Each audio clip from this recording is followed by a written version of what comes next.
Welcome to Lifestyle Solopreneur, the community for entrepreneurs who put lifestyle first. Join your host Flavia Barris as she interviews successful lifestyle solopreneurs and shares ideas to help you find the perfect balance between lifestyle, business, and self. Flavia is an attorney, marketing expert, and founder of several online academies. She's been featured in major media including BBC World News, The Wall Street Journal, The New York Post, ESPN Television, and more. Join us for this episode of Lifestyle Solopreneur. Hey, Lifestyle Solopreneurs. Today we get to speak with Steven Padernacht. He is a third-generation real estate professional who thrives on self-improvement through habit building. His big why is to retire by the time he is 45 years old. Steven, welcome to the show. Thank you. So good to have you on. So tell us a little bit about how you are a third generation real estate professional. What does that mean? Your parents and grandparents were all in real estate? Yeah. So my grandfather was a building superintendent in Brooklyn in the 1930s and 1940s. And then he moved the family to the Bronx in 1949. My father didn't really want to be a blue collar type of guy. So he kind of molded himself after who we now call my Uncle Bill, who was my grandfather's boss. They had more of a boss-employee relationship. They were actually very good friends. And my dad decided that he was going to start investing in real estate. So he helped people buy and sell properties, and he also owned properties. So my grandfather, my father, and now myself, that makes me third generation here in real estate. I love family legacies. And so what is your involvement in the real estate world? Oh man, that's a loaded question. What is not my involvement? So by trade, I am a real estate agent. Well, actually, I'm a broker. I got my first real estate license in 2004, I believe it was, right out of college. I was a licensed real estate salesperson. After 2 years in New York, you're allowed to apply for your broker's license. So I did that. Then I became a solo broker. And then I was on my own for a while, and I was doing sales and I was doing rentals. And I stumbled upon a company called Keller Williams. And I decided that I wanted to take my brokerage business to the next level. So I became an associate broker there with Keller Williams.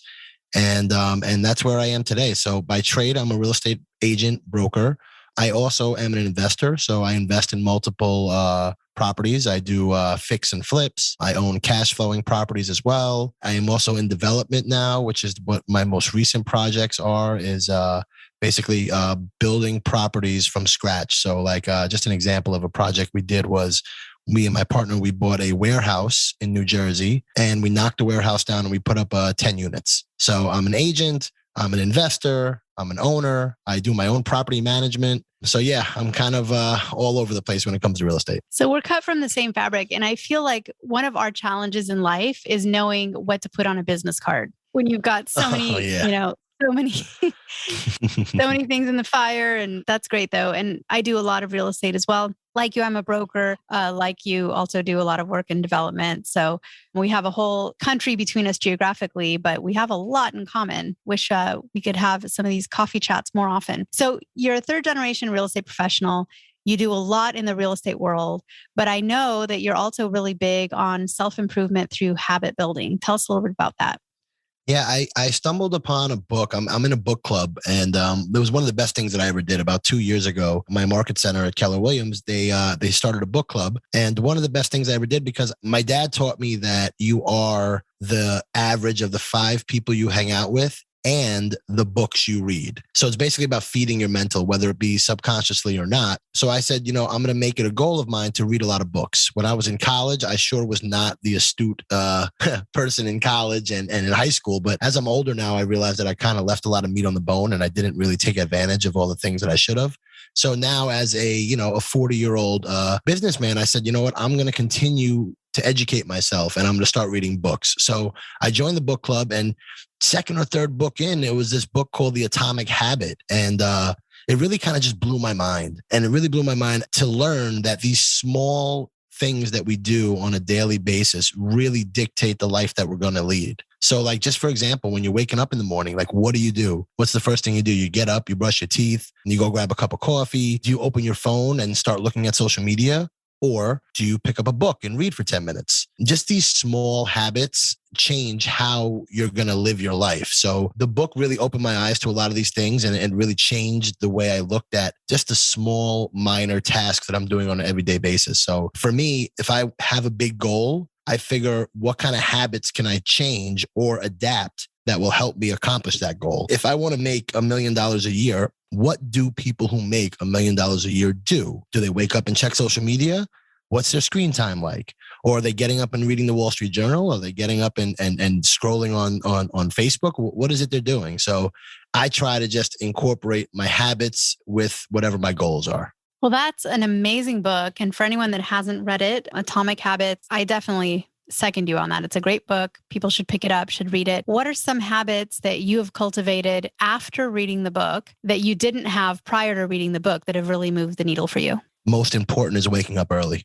When I was younger, I was the type of guy that, I'd wake up at 11, 12 o'clock. And, now I'm up by 5 a.m. every morning. That is the one steadfast habit that has really changed my life. Once 8, 9 o'clock comes around, you're getting pulled in so many different directions. If you don't have those 2 or 3 hours to yourself in the morning to really focus in and get done what you need to get done, then you're not going to accomplish your big goals. So the most important habit that I've incorporated in my life is waking up early. Now, once I wake up early, there's a couple different things that I do as well. The first thing I do, obviously, brush my teeth. Second thing I do is I throw some water on my face. Third thing I do is I go grab my clothes, which I've already laid out the night before. So I grab my clothes because usually my girl is sleeping, so I don't want to wake her up. I grab the clothes. I've kind of navigated my room in the dark at this point, so I don't step on anything or bump into a desk. I grab all my stuff. I bring it upstairs. And at that point, I chug anywhere from like 16 to 32 ounces of water. I get dressed and I get in my car and I go to the gym. That morning routine, those habits of doing that, if I don't do that on at least 5 to 6 days a week, my week is completely thrown off. My day is thrown off. And I just can't be as productive as I want to be. And I feel mentally drained. At this time right now, like we're recording this and it's already, 5:30 my time here in New York, and I'd be drained right now if I didn't get my morning routine handled. So those habits in the morning really are the most important for me.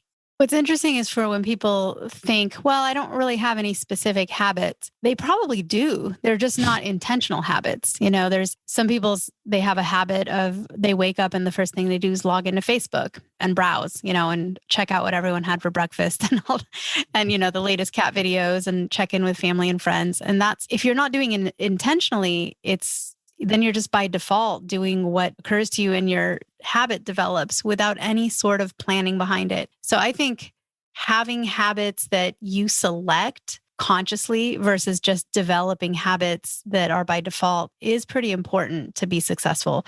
And I know a lot of very successful people that will say exactly what you did, that their habits have been designed sort of almost, they've been the architect of their own day and they've designed it a certain way.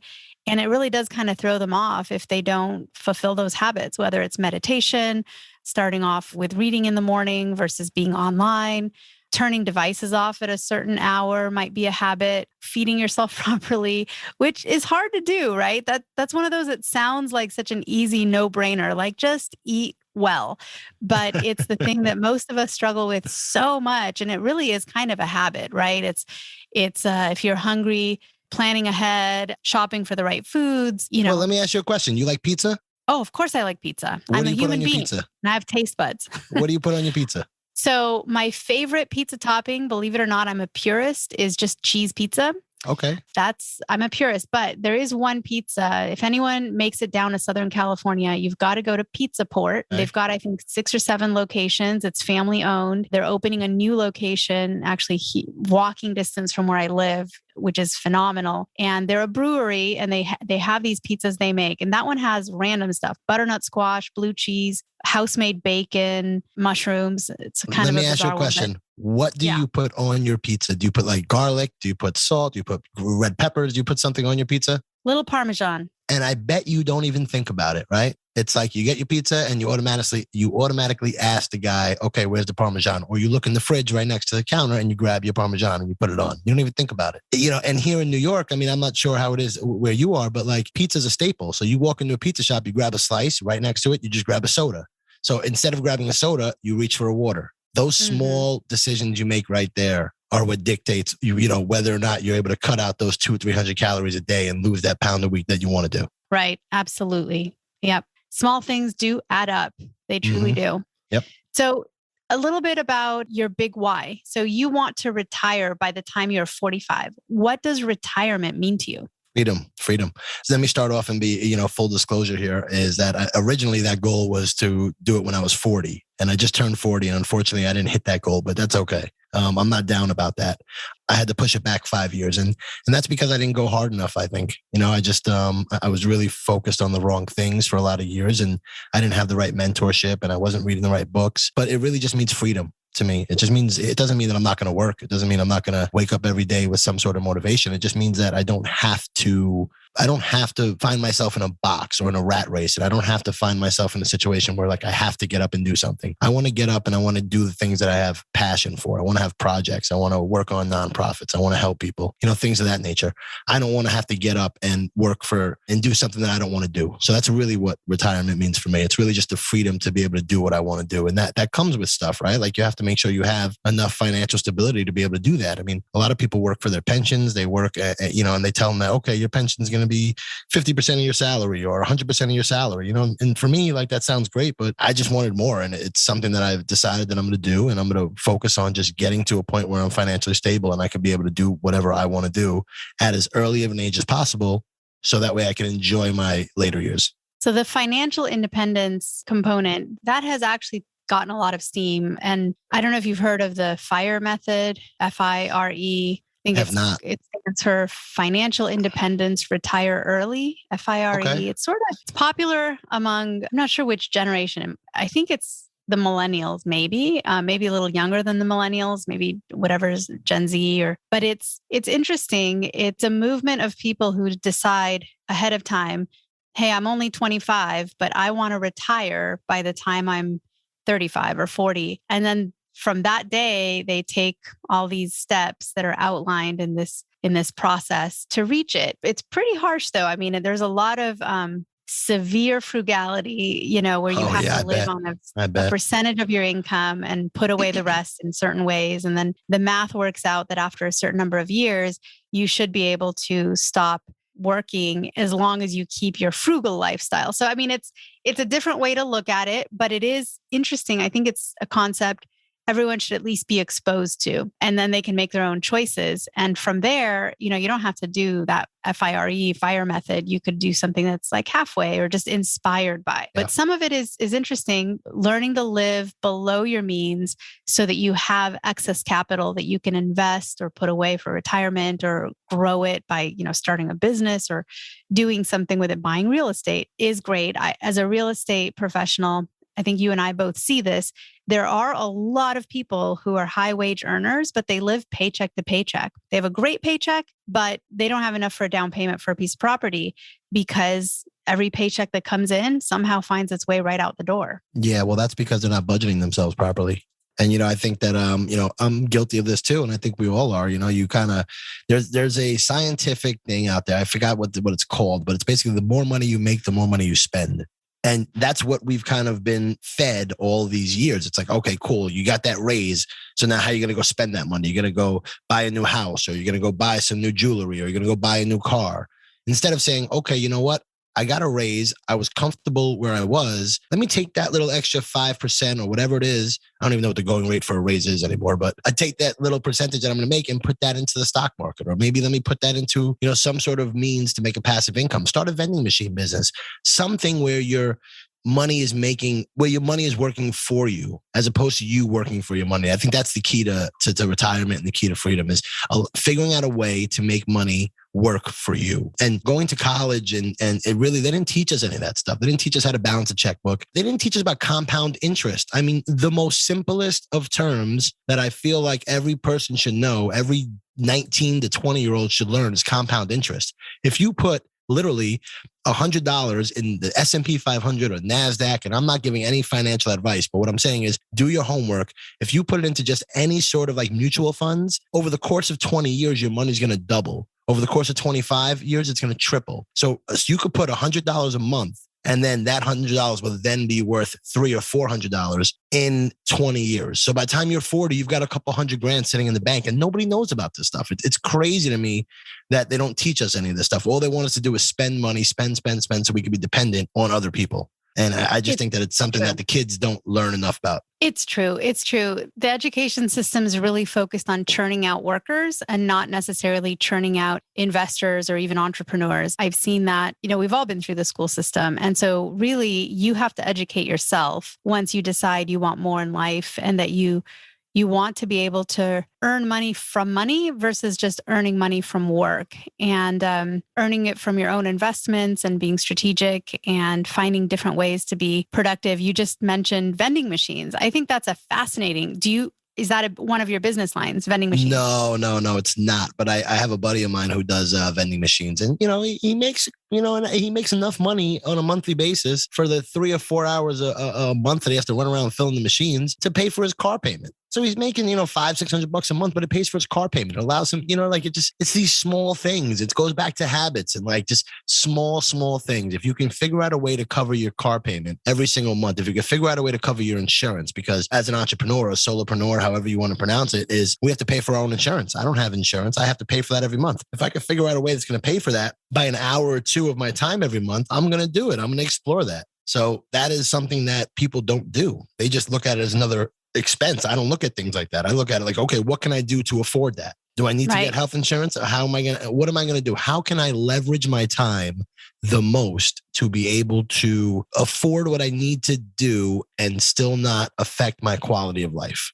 And for listeners who are looking for ideas on more ways to make passive income, to make those extra hundreds or thousands of dollars a month, what are some of your favorite ways to earn an income passively that you would share? I think that number one, social media. I mean, it sounds crazy, I don't want to be, I'm not somebody who bashes social media, but you could be on, and earlier when I was talking about habits, about people jumping on Facebook, it's a tool. So if you allow that tool and you don't take advantage of what it really is, you could sit at home and you could start a business. A single mother could sit at home, start a business from her home, a drop shipping company. They could start so many different types of businesses. They could create content. They can create podcasts and they can monetize that on YouTube.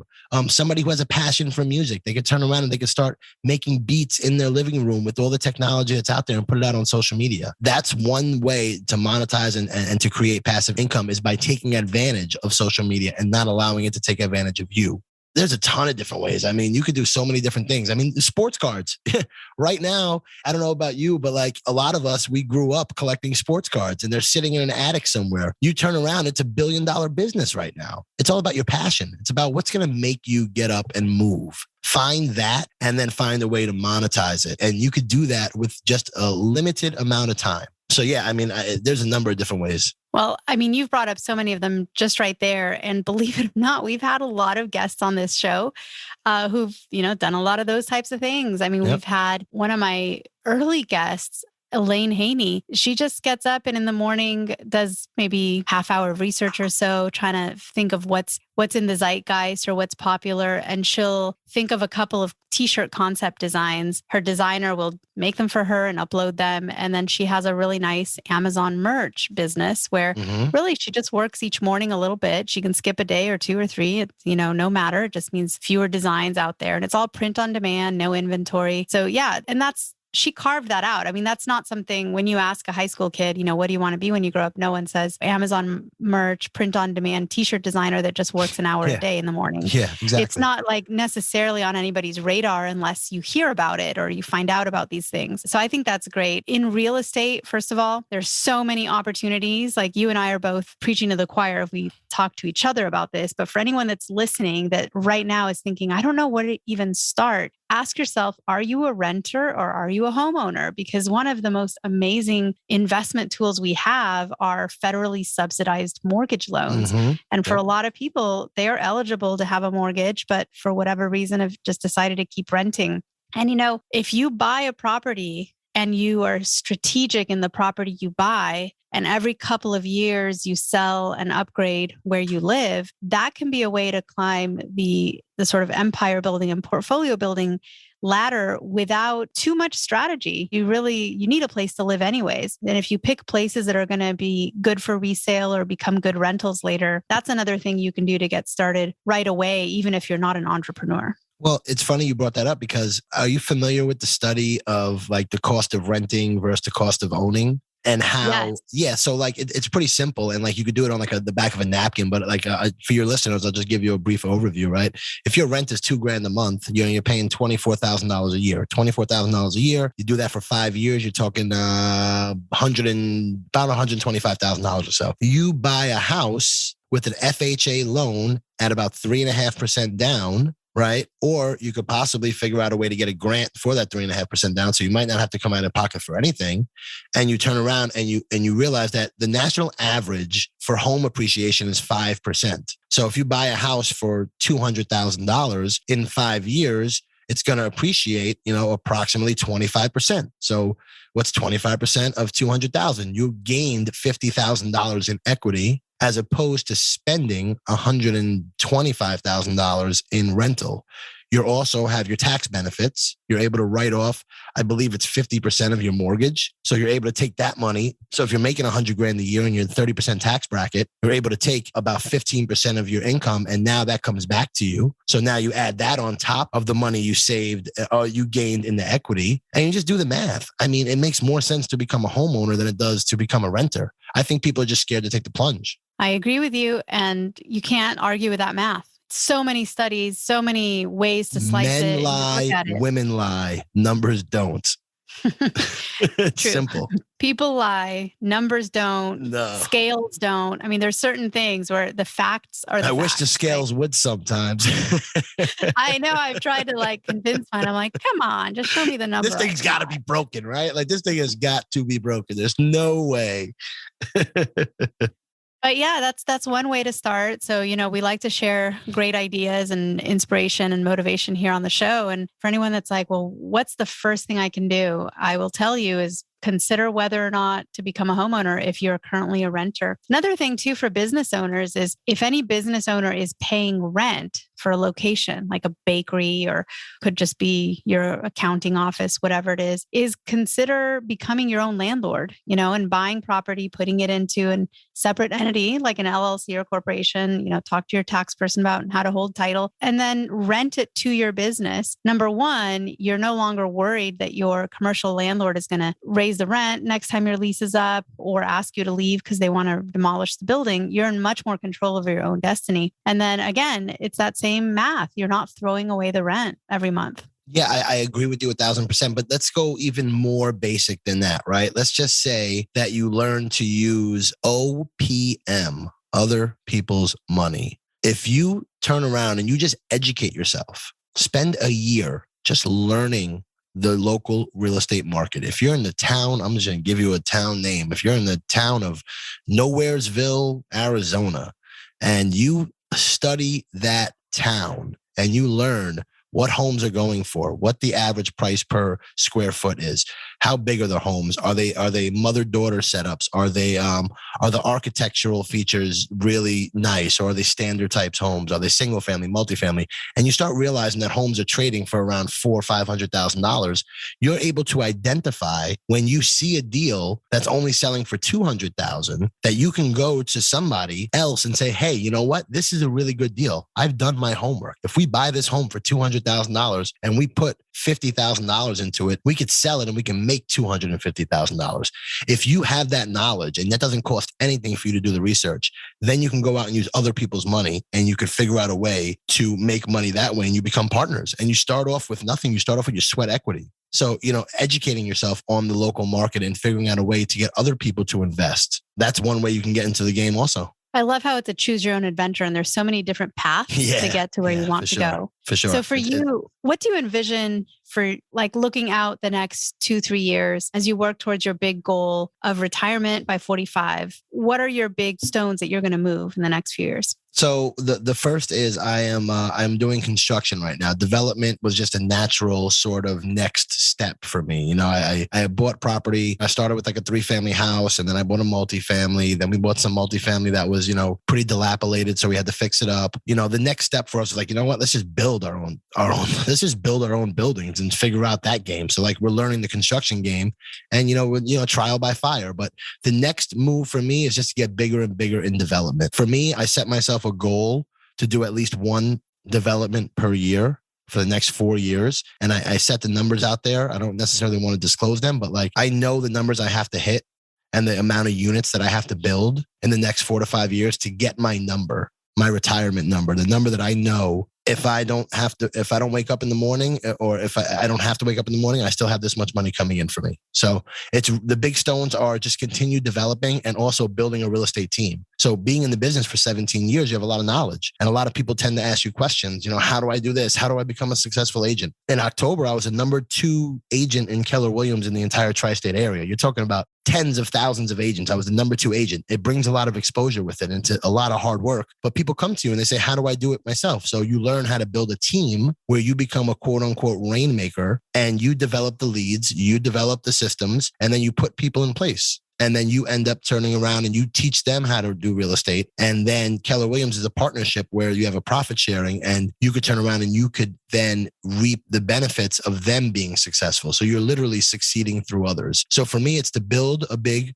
real estate brokerage team, and it's to continue building development deals. Well, I have no doubts that you will accomplish all of those goals. I have one last question for you, which we always talk about on this show, which is what are some of the tools or techniques or tips you have on how to maintain work-life balance? You're someone who obviously has a lot of demands on your time. A lot of people want your time. And how do you keep sane and keep balanced and maintain time for your family? I'll give you a couple examples of what I do. The first thing is I schedule my time. First thing I schedule, and I learned this from Gary Keller at Keller Williams, is I schedule my time off. I know Friday night's date night. I know Sunday is going to be time when I go and I have lunch with my mom. I scheduled my time so it's literally down to the hour of where I'm going to be, what I'm going to be doing. And I schedule my time. So that allows me to say, you know what? I'm not living to work. I'm working to be able to live. Okay, that's number 1. Number 2, the power of the word no. Everybody wants to be a crowd pleaser, right? But for me, I had to learn over the past couple of years that you have to be able to say no to people. You can't make everybody happy.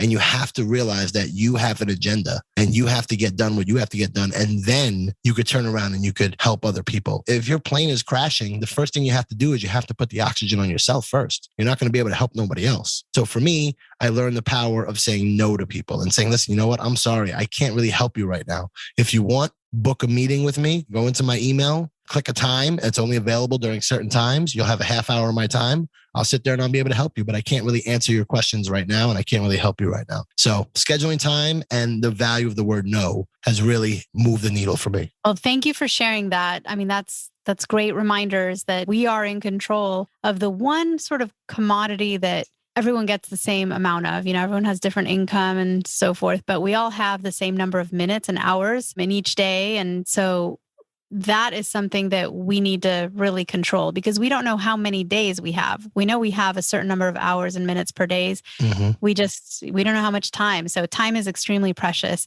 And I love those tips on ways to preserve. I think it's hard to say no. It really is. Very difficult. Because sometimes it's a great opportunity or it's someone that means something to you and you really want to be there and say yes. So learning when to say no, when to say yes, that is one of, I think, life's greatest challenges. Yeah, I agree. And let me just throw a little tidbit in there also is avoid the water cooler talk. You know what the water cooler talk is? Yes, the chit chat. Yeah, avoid the chit chat in the office, folks. I mean, really, you know, like you're going to get a cup of water or you're going to get a cup of coffee. You don't need to sit there for 5 minutes talking about the gossip that's going on in the office. Avoid the water cooler talk, please. That will save you some. Right? Yeah, save yourself so much time. I mean, Yeah, the water cooler talk. It's so useless. Well, Steven, it's been so good to have you on the show. And I wish you much success on your path to early retirement. I know you're going to get there more than likely ahead of schedule. And that's really exciting. Your time is extremely valuable. And you didn't say no to us. You said yes. And you were here and you were present and you were sharing so much inspiration and motivation. So I thank you very much for your time today and for being on the show. It's my pleasure. And thank you very much for having me. Guess what, lifestyle solopreneurs? If you don't yet have an online business earning you enough passive income to live the life of your dreams, I'd like to suggest you consider trying out Kajabi. Kajabi is an all-in-one solution where you can create and teach online courses, publish a paid newsletter, launch a free or paid podcast, process payments, build one-on-one coaching portals for your clients, and much, much more. I personally use Kajabi to power numerous successful and profitable online businesses. Lifestyle solopreneurs, there's a free trial of Kajabi waiting for you at this link, www.kfreetrial.com. You can try Kajabi for free, no obligation, by going to www.kfreetrial.com. Again, kfreetrial.com, and that K stands for Kajabi. Starting an online business helped me break free from that corporate grind, and I hope it does the same for you. You have nothing to lose and absolutely everything to gain. Thanks so much for tuning in today. Don't forget to subscribe to the show, and see you next time.